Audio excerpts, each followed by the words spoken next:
the insurance breakdown form is the first stop to your full revenue cycle management. Patients don't mind paying their dental bills. What they do mind is paying surprise dental bills. The insurance breakdown form is the first thing you give to a new hire. And if you get that wrong in the beginning, the consequences to that can be devastating. Even the little details are so important. Insurance breakdowns take a lot of time, but I can tell you the few minutes you spend doing it ahead of time can save you hours on the back end. Welcome to a new era of dentistry, the ultimate podcast for uncovering the latest trends, breakthroughs, and real-life stories in the dental industry. Hosted by me, Ashley Bond, co-founder and chief dental billing officer at Wisdom. Let's dive right in. Hey everybody, and welcome to this week's episode, A New Era of Dentistry, with your host Ashley Bond and co-host myself, Stephenie Neville. Full transparency, we had planned to have guest speaker Shelly DeGraff from PPO Advisors on today to do a deep dive with some credentialing how-tos, but we decided to go ahead and pivot due to what Ashley and some of our other team members were out and about doing last week. Ashley, you want to go ahead and explain that?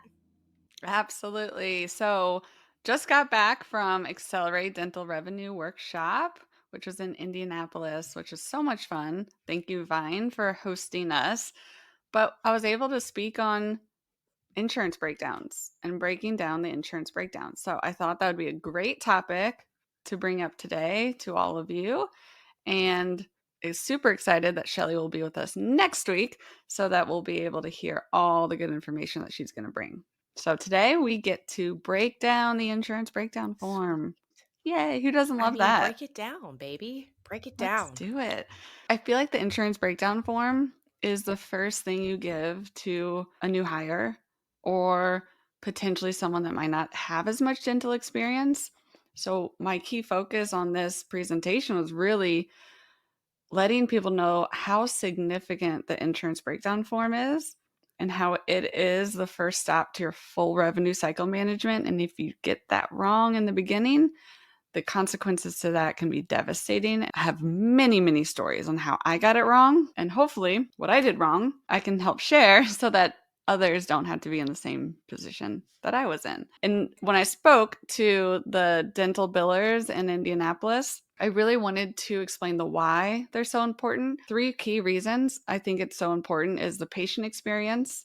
So we have to have amazing patient experiences in our office because there's so many dentists to pick from. So how can we make sure we're giving our patients the best estimation that we possibly can?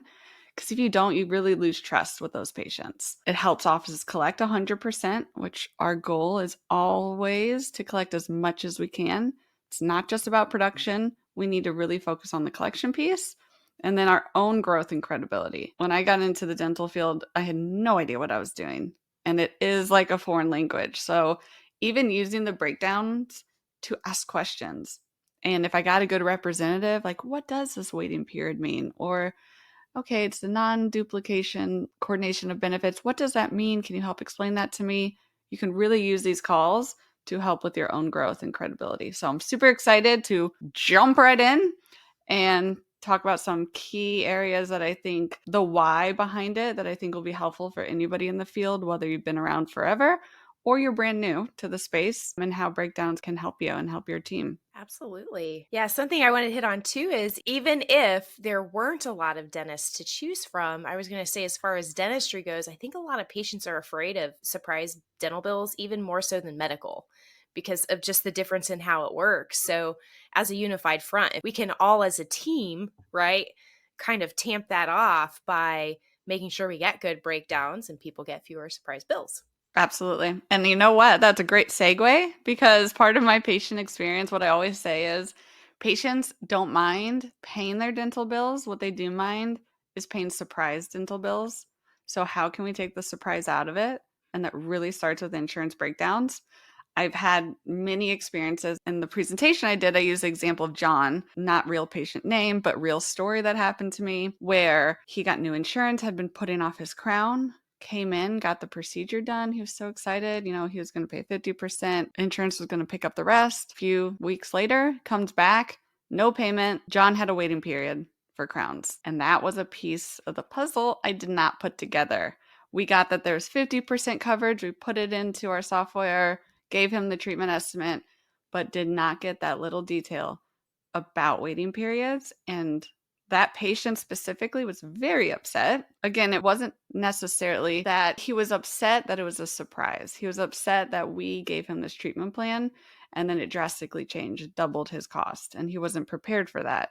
Doesn't mean that we don't diagnose and recommend treatment still, but it's giving the patient clear expectations on what their portion's going to be, because a surprise $500, $600 bill, not a great surprise. I rather surprise them with a credit always than with an invoice. So unfortunately, John was not very happy, wrote a very negative Google review for us. He ended up never coming back to the practice. He was that upset. We lost the trust in him. And unfortunately, there are many situations that I've been through like this with our patient experience, that because I didn't understand the gravitude in the beginning of how important insurance breakdowns are, that it affected our patients. So another one that would happen often was full mouth series x-rays. New patients would come in. We always would do an FMS. If you don't get that frequency, if they're due for it, that new patient could owe over $100 from their first visit. If you don't, you need to let them know ahead of time. Doesn't mean we don't do the treatment, but at least we can prepare them. This is going to be your cost. This is why we need this x-ray. Yes, we can get them transferred from another dentist, but if they're not of diagnostic quality, we're going to have to retake them. And this is how much it's going to be. This is why it's important to get it done. So it's just setting up the patient for the expectations ahead of time so they don't get that bill in the mail and write the negative Google review that everyone is so scared of getting from patients. Yeah, for sure. You just reminded me too, as far as that language goes, when you're talking to patients, hey, you have a waiting period, but you still need the treatment. Don't let insurance Right. dictate when you handle your oral health. We actually have a webinar on our website with wisdom.com. If you go to resources and videos, we've got a great webinar in there that will help you with this exact language, just a segue from the breakdown and talking to patients about that. Just wanted to put that in there real quick. And we have a follow-up webinar Yeah. coming up next week too. So make sure you go to our website and check that out. Yeah, absolutely. I'm excited for this next webinar coming up. It's about handling objections to scheduling, and there's always a reason not to schedule. So how can we handle those common themes that we always come across at the front office when we're trying to set their treatment? And hopefully this breakdown of the insurance breakdown form can at least help us give best estimates. And then next week, let's tackle how to then go over their objections and get them to still schedule. But with the patient experience, that's why they're so important, not giving patients surprise bills. And then we come to collecting 100%. So that's always what we should be striving for in the practice. Healthy, successful practices are collecting at least, if not over, 98%. If you don't currently run your collection percentage, I highly recommend that you run that monthly to get a good baseline, though, on where you're at now. What you want to do in your practice management software is take your last 12 months of collections, so total collections. You're going to divide that by your last 12 months of net production. So that's production after adjustments. Then multiply that number by 100. That is your collection percentage.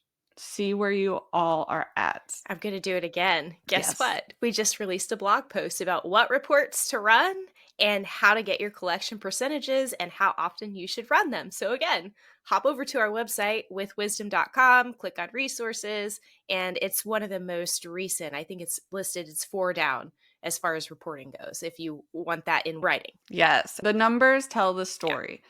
They don't tell you everything, but they can tell you if something's broken. So if your collection percentage is under the 98 percentile, there might be a reason. As long as you were able to explain why, maybe the doctor did some charity work and for somebody, but we need to know the reason why if it's under 98%. So make sure you get a baseline. Where have you guys been the last year? And then continuously, I would check month over month. Where are you at? You can run the last 3 months to get kind of where you've been quarterly, but it's just your total collections divided by your total net production, times it by 100. That is your collection percentage. So aim for at least 98%. Huge factor in it is these insurance breakdowns. And it's all in the details. So you might think, when you're getting an insurance breakdown form of, I'm just going to get the basic. I don't need to get every single detail. And for our busy dental offices, it's hard because you have to wait on hold for so long. But even the little details are so important. I recommend seeing what the patients are coming in for. If you see a patient's coming in, and they have a night guard on their plan, okay, well, we need to know beyond just it's 80% coverage. We need to know if it's covered for bruxism or is it only covered after perio surgery? Two drastic different things. So if you see on a fax back it's covered at 80%, you submit that claim, comes back unpaid because you did it for bruxism, the patient's not going to be very happy. So all the little details are so important. With the breakdown forms, before new patients come in, I highly recommend that you have every cleaning possible. You don't know what type of cleaning they're going to be. So the benefits for a prophy, SRP, full mouth debridement, know what the benefits are for all of those so that you can quickly get the patient scheduled or do same day and give them an accurate estimate. Full mouth debridements are, you never know what it's going to be. Could be 100, 80, 50. It could be once in a lifetime, once a year. It's all different for different plans. So making sure you have that information before they come in so you don't have to have them wait, delay the cleaning that they might need, or just give them the wrong estimate because you just took what the fax back said and didn't check frequency. So all of those little details are just so important. What advice or insight do you have for, I'm sure there are a lot of practices that have the mindset, I'm out of network, I'm not in network. And perhaps even the patient, they might submit for the patient on their behalf or the patient submits it. What insight do you have as far as how this pertains to them? Because it is still important to make sure they're eligible. Oh, yeah. And my father's practice was only a network with Delta Premier. We were out of network with most insurance companies, most patients that we saw.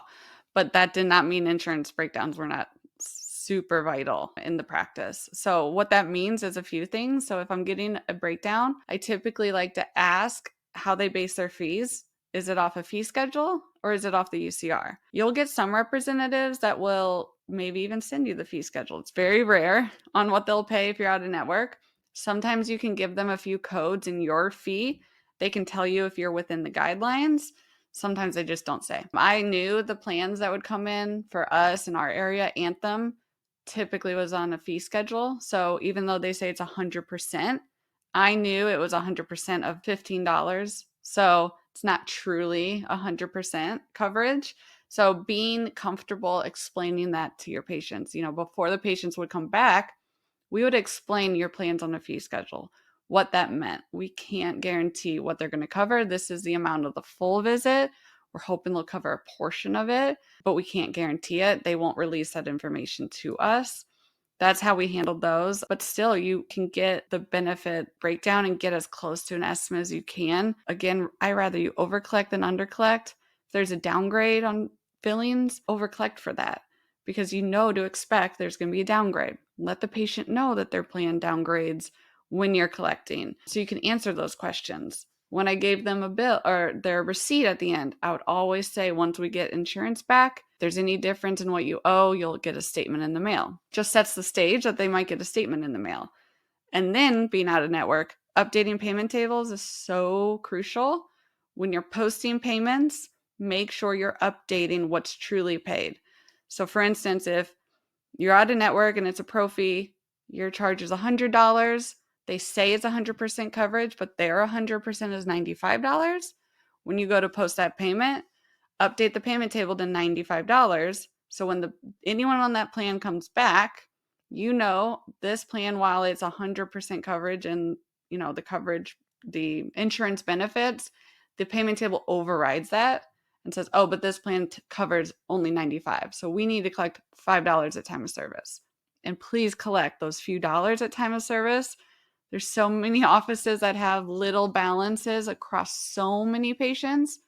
Those little balances definitely add up. So just collect what your practice management software tells you. That's my biggest advice. Checking out a patient confidently Tell them what their estimated account balance is and just collect it. The worst thing is you collect too much, they have a credit that you can give back to them. Yeah, we've seen nationwide just different offices and we're able to see trends. We're kind of blessed to have that when it comes to talking about these things. I think one major thing that is missing in notes or from breakdowns when offices are overwhelmed is missing tooth claws. I think that in the Mhm. office, it definitely impacted myself, but I've also seen it impact reimbursements greatly because that's missing. What's your take on that? Yeah, I mean, especially if you're performing implants, bridges, you need to have your missing tooth clauses in there. So, again, what I would do is run the codes that your office uses the most besides preventative, run the top 10, 20 codes that your office is doing and may customize your breakdowns off those codes. So if you do implants, if you do bridges, missing tooth clause is so important. If there's no gap in coverage, say the employer changed plans, there's been no gap in coverage, sometimes you too can appeal that missing tooth clause if you can prove that even though they switch insurance companies, the employer never gapped insurance. So if you find yourself in that situation, you use that tactic to appeal it. But if you don't get the missing tooth clause, you do implant, you do bridges, you'll find yourself in a not good light with the patients when they get that bill that unfortunately it's not covered at all because they have a missing tooth clause. And it's so unfortunate to have that missing tooth clause. So very important that you're checking that if that's the type of dentistry that you perform. Absolutely. And there are always really high lab fees associated with those too. And then you have that Mhm. PPO aspect as far as taking write offs to even try to assuage any patient anxiety after the fact. So it's something that's a lot easier to prepare for and be accurate than to react to. That's definitely a tricky one. Oh, yeah. And, insurance breakdowns take a lot of time, but I can tell you the time, few minutes you spend doing it ahead of time is can save you hours on the back end.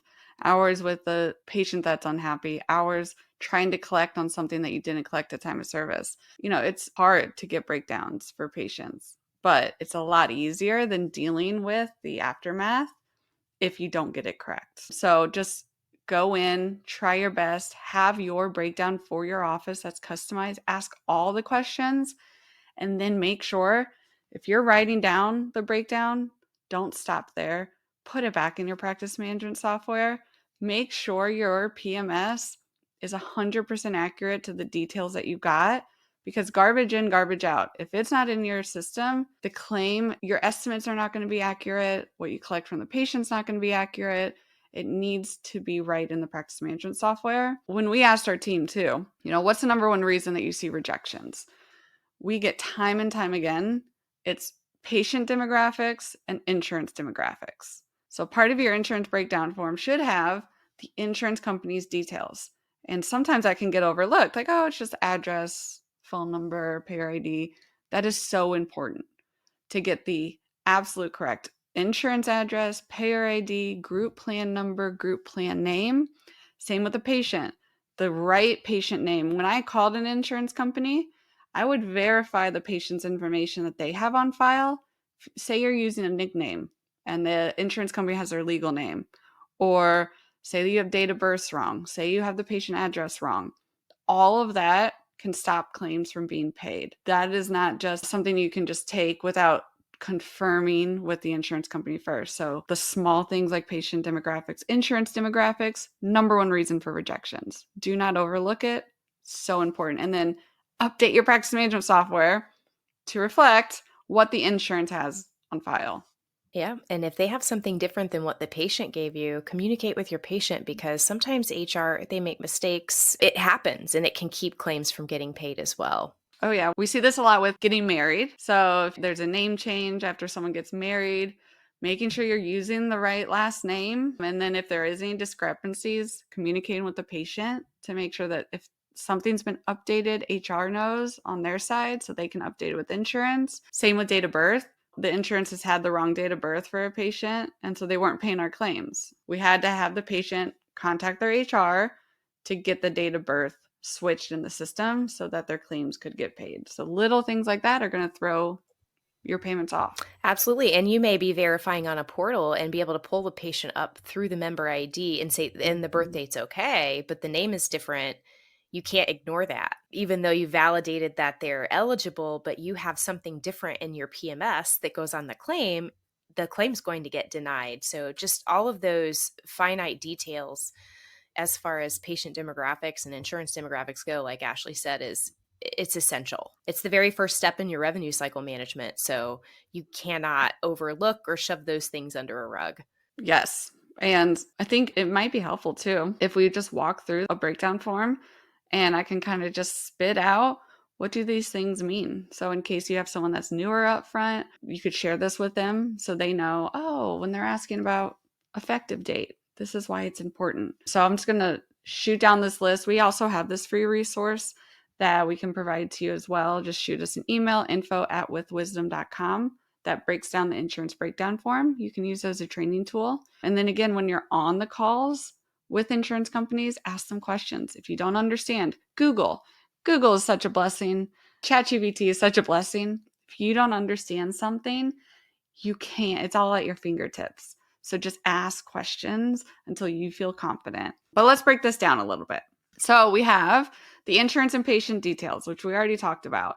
Biggest reason for insurance denials: making sure the insurance patient details are correct. Fee schedule or UCR, that again, I kind of touched on for being out of network. How do they base their fees? You need to be asking if you're out of network, how they do assignment of benefits.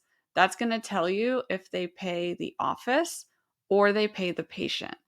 If there's no assignment of benefits, your payment is going to go to the patient. So you need to make sure to be collecting at time of service for that. Otherwise, sometimes patients think they get oh, I got paid by insurance, not knowing, oh, this is not mine. Like, this is actually for the office. So watch out for that, especially emergency visits. You might never see that money again if you don't have a relationship with that patient. So assignment of benefits, super important. Asking if it's a calendar or benefit year.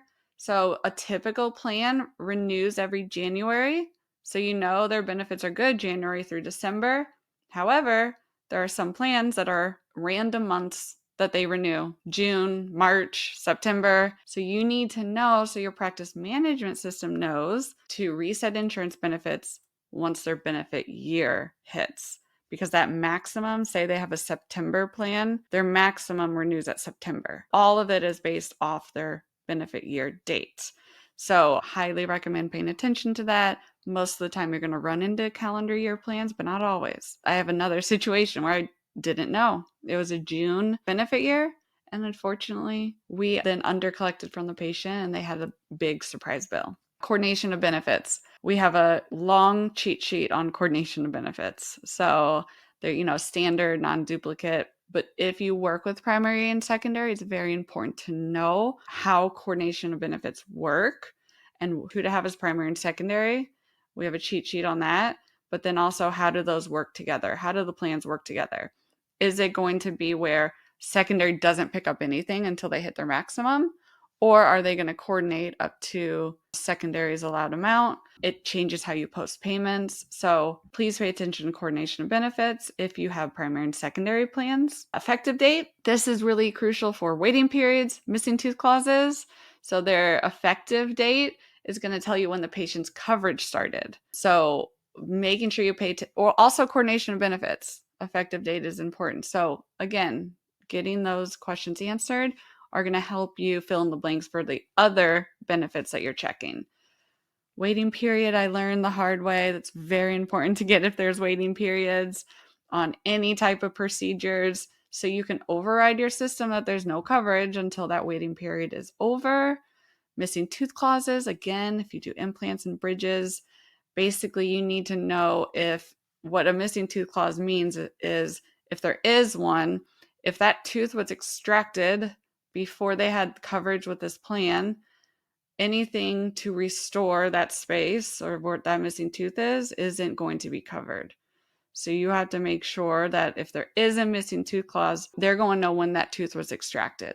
If it was extracted before the patient had the plan, they're likely not to cover some of the benefits depending what treatment you're doing. So that is why missing tooth clause is so important. Back on waiting period. So what a waiting period is basically if it's a 6-month waiting period on crowns, we aren't going to cover crowns at all until the patient has the plan for 6 months or 12 months or whatever that length of time is. Annual maximums remaining based on how much dollars do they have to spend for the benefit year, calendar year. Sometimes there's a rollover, so knowing and understanding what that is. And sometimes preventative does apply. Sometimes preventative doesn't apply. So that, again, is going to help you give the best estimates to the patients. Deductibles, usually the standard's 50 individual, 150 family, but that's not always the case. So making sure you're getting deductibles in there, they're in your system. Then when you're posting payments, making sure you're updating once the patient pays that deductible.